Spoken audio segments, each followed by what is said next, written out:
Welcome back to Morning Express, and it is now time for us to talk about your money. This morning, we are talking to Ken Kogay, who is the founder of Kaylee's Consortium Limited, currently employing 15 people and with turnover in millions. But how do you convert an idea into actual cash in a business that is running and successful? Well, that's why we have Ken here. Ken, good morning. Good morning. And thank you for joining us. Thanks. Now, reading your profile and looking at where you're coming from, basically you quit your job without much.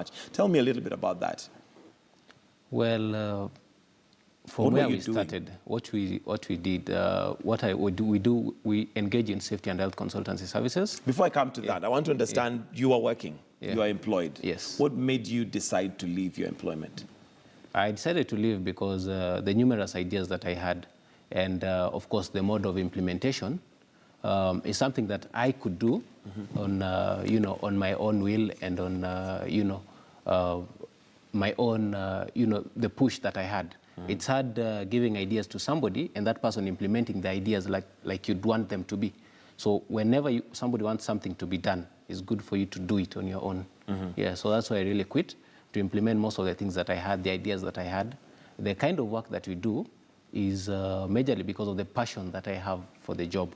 Not because that I had money that was hanging around and I decided, okay, all right, I need to do something.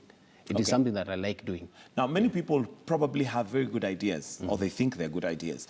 And what becomes difficult is that point of deciding, you know what, I'll take the risk of not having my monthly salary, because that's probably what ties many people into employment. Exactly. To take the risk and start a business which might fail, might go on. What is it that gave you that tipping point where you felt, this is time for me to quit? There is a time that when you quit, you'll fall into a lot of trouble. And that is when you do it late, when you have a lot of people depending on you. But there is a time for recovery. You know, in life, there is a time that you know when you must quit or when, to continue doing something. And it is good to usually quit something when you can recover. When I just quit, with no family, when I'm alone, I wouldn't mind staying in a house that is, a small house of paying rent of 5,000 or anything, or even going back at home and starting afresh. I didn't see much loss in it. It was worth the risk. It was worth the risk, yeah. Did you have to do that? Did you have to cut back on maybe where you stay, maybe move back home? What's the price you had to pay to quit? I lost salary. I started with a home office. Yeah, something that is manageable. Yeah, I started working at home. Of course, I also learned to do a lot of things alone, doing, the printing, the quotations, following up. I was the human resource manager, managing myself, of course, as the only staff, being the accountant, being the marketer, doing everything alone, being the trainer, being the auditor. After 2 months, that is when I had someone. And it's a story that I tell to all our staff. The employee that we had paid her initial salary was 4,000 shillings. That is where we started. Yeah, so I usually tell all our staff, she's still there with us, but definitely right now she's earning well. She's earning a lot more. She's earning more, yeah, and she's happy. Okay. Yeah. Good. Now, what exactly is it that you do? What idea did you have and how did you actualize it? Okay, Kaylee's Consortium Limited deals with trainings, majorly in compliance, safety and health, for safety and health committee trainings. That is, workplaces must have safety and health committees. First aid, it's a statutory requirement for it to be done annually. Fire safety training. Other industry push trainings like chemical safety training, safe use of chemicals, scaffolding and ladder safety. All these things are things that I have passion for. I have been a trainer ever since I was in campus. I worked for colleges in Eldoret. I worked for Family Impact Africa as a volunteer. I was at Rainbow Children Ministries also as a volunteer. I'm still there with them as a volunteer. And the work that I do is it's something that I liked. It's something that I have a lot of ideas of. If I may say right now, what we've implemented is 10% of our capability, of what we are able to do. We still have a lot to offer. In the field. Now, I've had this word used time and again, and especially when it comes to passion, to business or to a place of work, the word passion. When you say you have a passion or you had a passion for safety, How did you identify that this is the passion I have? How did you know this is the passion I have? It's something, I may say it was inborn. Safety, health, and environment are one thing. And when I was growing up, when you talk of the environment, talk of trees, talk of animals, it's something that I grew up with. It came naturally to you? Yeah, it was natural to me. I've had pets. You know when you're a kid and you keep bringing maybe cats at home and your mother, throws them out and something like that. But at the end of the day, she came and liked them. I still keep animals to date. I'm a conservationist. I like, conserving the environment. I get mad at people who throw papers in the streets and so forth. It's something that is in me. Yeah. Okay. Now, let's talk about the business plan and how you got into this. Did you actually have a business plan that you drew out, or did you just start it and with time, as it was growing, you professionalized it and put systems in place? I found business plans being done so much by people who have money. What I did, I made a strategic plan. I have ideas of things that I want to implement. So, of course, I had to find ways of implementing them, ways of making them happen. And these are things that I was so sure they would happen. The problem with many business people and, investors, there's a difference between, as I see it, there's a difference between investment and business. Business is getting money, making it work for you, getting the returns and making the profit. Investment is when you don't have money. When you have money, but you don't know what to do with it. So you put it in a place that it is safe, can generate. and it can grow slowly, like building houses and so forth. But business people are the people who construct these houses and sell them for profit. Yeah. So would you call yourself a businessman? Yes, I am a businessman and also an investor, because as Kaylee's, the moment, the way I'm looking at Kaylee's Consortium Limited is not something, the things that we are doing are not things that are short term. When we do something, or whenever we make our profiles or we make any documentation, even the kind of notes and the kind of services that we offer are not things that I do for the short run. If we can't do it perfectly right now, let it stay until the time that we can do it perfectly. Yeah. And I guess that's what gives any company a cutting edge, when they're able to do things properly. But what I want to understand, and I'm sure many of us would want to understand, there are many of us who'd like to get into business, but don't know how to. Don't know where to begin. At what point do you make that call and say, this is the time to begin? How did you start your business? Did you, write to a company and say, I am interested in safety, I can offer information? Did you go to a school and learn how to do that? How did you start? The way we started, quality of service is something that you don't start giving when you want to give. It's something that you give from the beginning. Whenever, if you're working, even when you're an employee, that is when the quality of your work, gets seen by the people that you are working for. I even tell the people, my colleagues, that whenever they go out to give any service, they're not giving it for the company, they're giving it for themselves. Because once you're out of the client's premises, they won't so much remember the company, but they will remember the individual who came there. So what has actually sold us so much is the quality of work that we've been able to do. In fact, we've just invested in a marketing team, actually almost 4 months ago. We've never had any marketing team. Most of the business that we've been getting has been referral. Yeah. You do a good job here, you get referred. This person moves from this position to this position. They get to call you to do the work. Yeah. So quality of work. How did you begin? What structure did you have for your business? I'm trying to help out anybody out there who would like to get into business and does not know how. How to start? Yes. How did you begin yours? What was the first thing you did? I identified the structures. Of course, you have to find a way of doing all these things. Things of accountancy, human resource management, marketing. Executing the task itself. You have to find ways of going around them.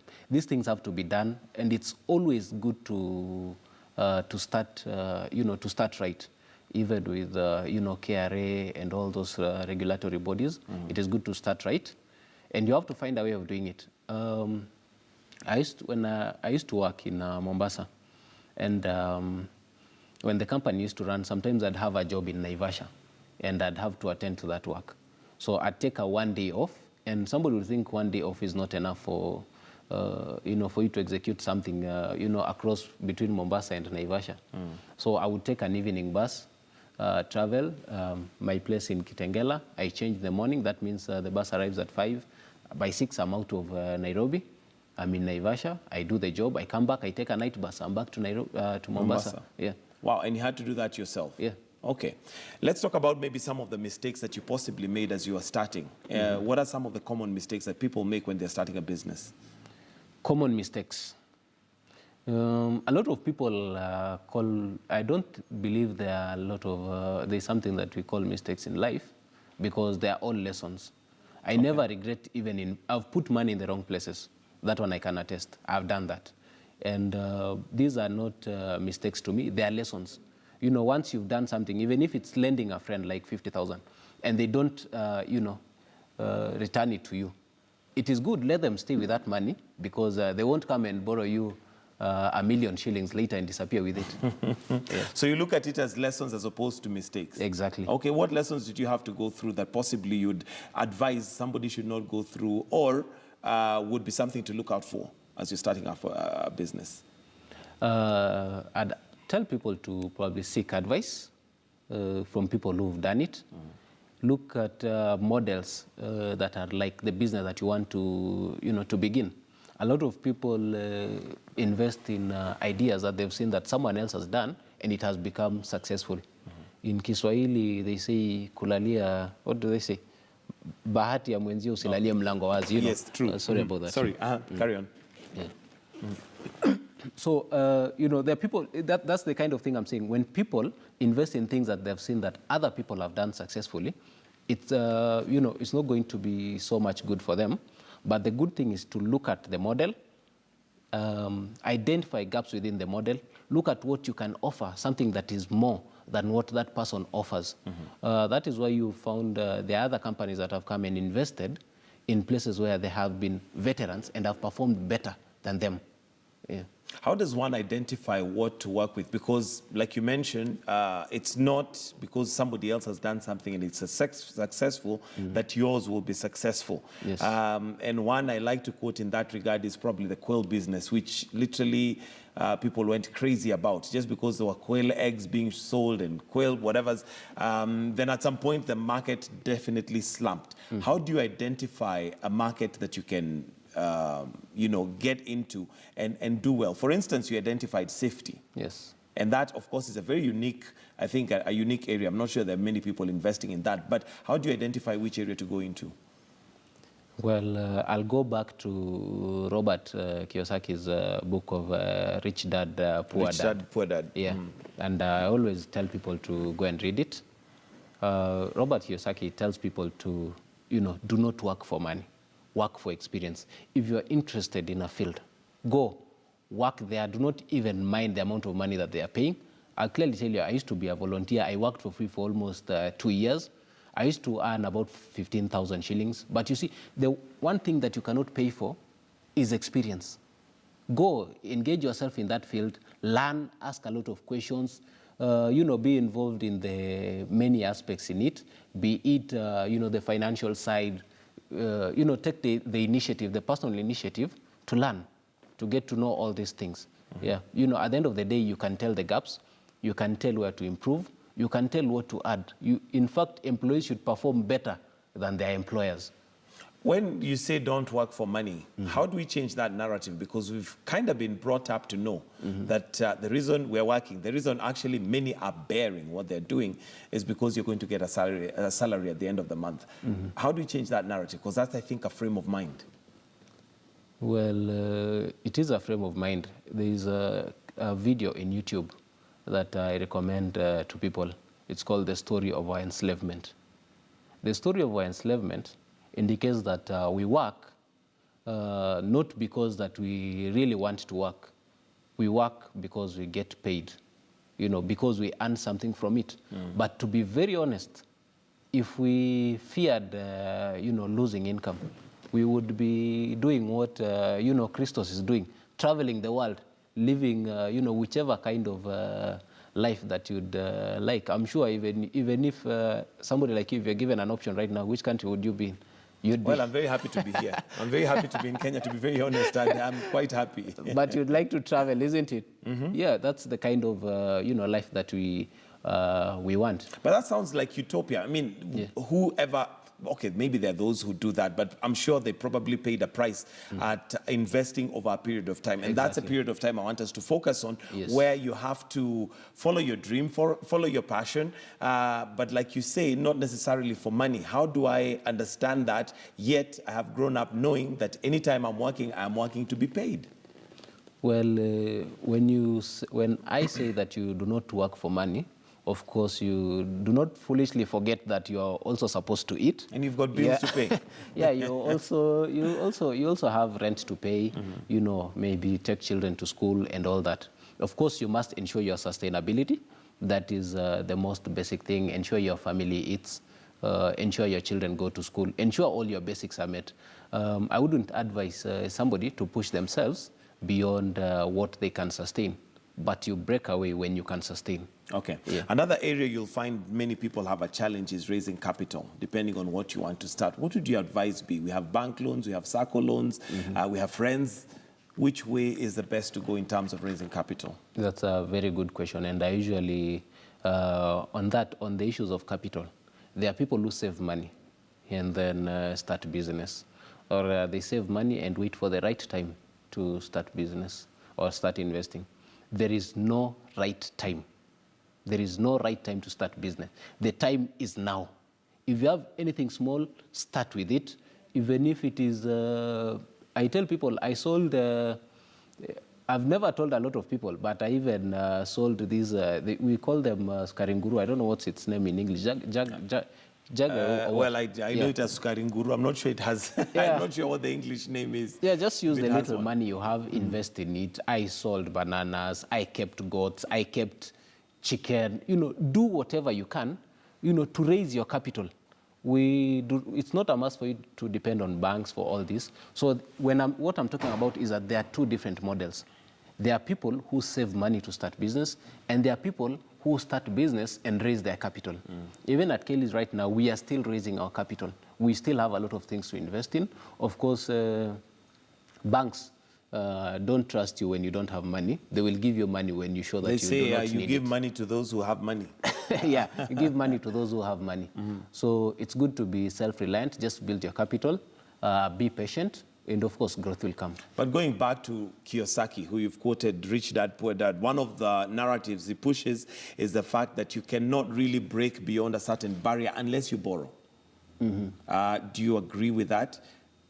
Because if you don't have money, and again, there's also the saying that the bank is where poor people put their money for the rich to come and utilize. Yes. Yeah. To some extent, we can view borrowing as a must. I can't say that I didn't borrow, but the borrowing that I took was not from banks. It was from friends, from relatives who trust you. Of course, banks don't trust you. Yeah, so until you get to a certain level. Until you get to a certain level. Or if you have collateral. Yeah, exactly. Yeah, so of course, borrowing is a must. So you agree that at some point you would still have to borrow, regardless of whether what the business plan is? Borrowing is normal in life. You love to call a friend, tell him, okay, I'm held up here, just assist me with this, then probably I'll get it back to you on Monday if it's somebody that you trust. Okay. Yeah. As an investor stroke businessman, banks, SACCOs, are those a way to go? Because I know there are people who literally fear to walk into a bank and get a loan, not because they can't qualify, but because of the interest rates and the fact that sometimes banks can be very ruthless when it comes to collecting their money. Yeah, I agree. I'm also one of those people who fear loans.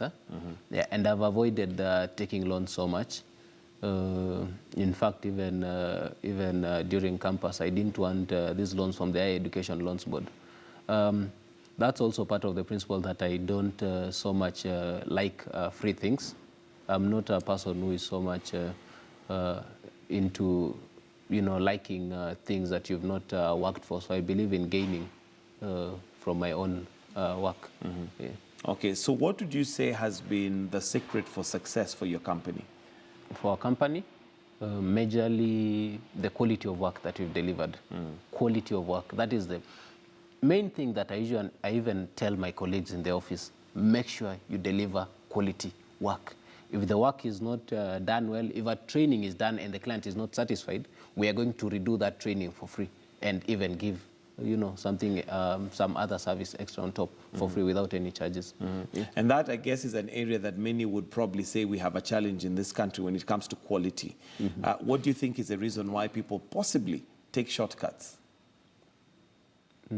We call it greed.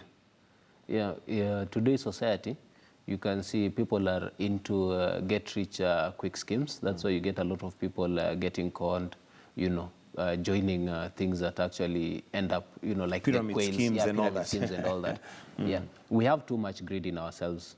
So it's important for people to learn that there is nothing for free. Nothing good comes that quick. If you get something that quick, then there's a lot of questions. All right. I was looking at the dailies this morning, and one of the dailies is bearing a headline which is not very good headline in terms of economy, that we're not doing very well as a country economy-wise, and as a result, there are certain huge companies, blue-chip companies, that have had to lay off their staff. How have you managed to keep your staff? And secondly, what would you say about the environment that we have currently in the country, business-wise? I have, in Kaylee's, what we've done, we are more of a family. And for people we've hired, ever since we started hiring, of course, whenever we took in employees, we made them part of the company. We made them, to own it. They need to own it. Otherwise, if you employ somebody to work, you won't have much outcome than somebody owning the business. Trust people with work, teach them, train them, make them your friends. Of course, they'll really support you. I've also taken time to also make them learn on the model of our business. I've also told them challenges that we face. So whenever they're working, they know the direction that we are going to, the challenges that you might face, and all that. Okay, that's on a more what I'd call a social level. But now when it comes to shillings and cents, at the end of the day, if you're not making money, you have to lay people off, and that sometimes is determined by the environment that you're in. How have you managed to keep your company afloat? We've only hired what we need. For other people who come seeking probably internship, and we've had people, a very interesting group that I really like, those people who would like to work for experience. I really like them a lot. And for such kind of group, when they join us, of course, we tell them that we really don't have anything much to pay them. So if they're willing to work and at the end of the month we get something for them, of course, we'd be happy to, give them a little just like the upkeep money. Yeah, exactly. So we've actually let them know, that right from the word go. right from the word go. Yeah, our position financially. Do you have many people who are willing to work for free? Because another challenge we have is millennials. Really, it would be a difficult sell to tell them that you're working for experience. They would rather see the money. There's you can't lack the intelligent few.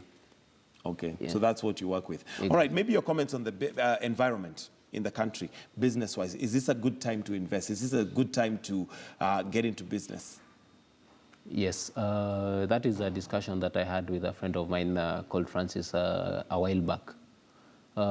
When things are actually going down, when you find a lot of people not investing in something, of course, the stock market, when the prices are dropping, this is the best time to grasp that opportunity, because we are never on a down low forever.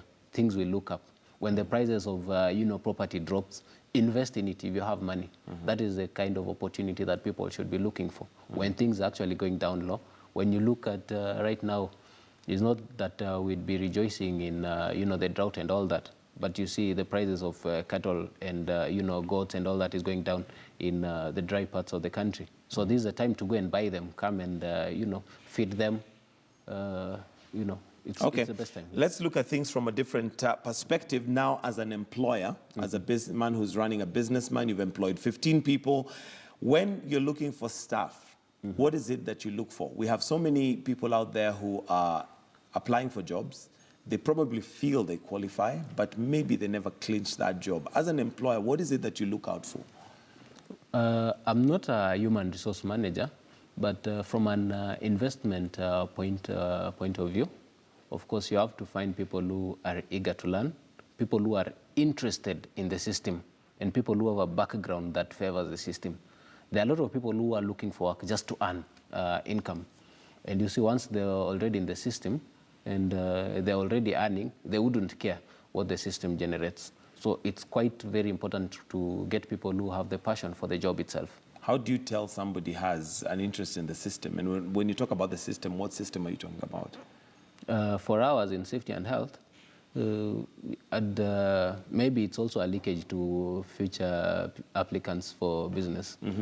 If your first question is asking how much are you going to get paid, you failed.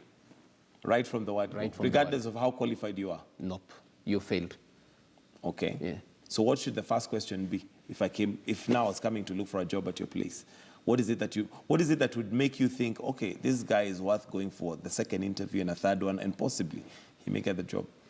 Your interest in the kind of work that you do, the model that we've adopted, what are the main benefits of working with us, what are the downloads, what value addition do you think that you can add to the company? So if you talk in such kind of a direction, of course we'd be so much willing to take you in. Okay. Yeah. Your advice to employers on the value of a company. Now, a company can only go as far as the employees are motivated, feel part of the company, Exactly. and are going to execute. Because at the end of the day, with your 15 employees, you cannot be where they are every single time. You expect them to carry the banner of your company and execute as well as you would.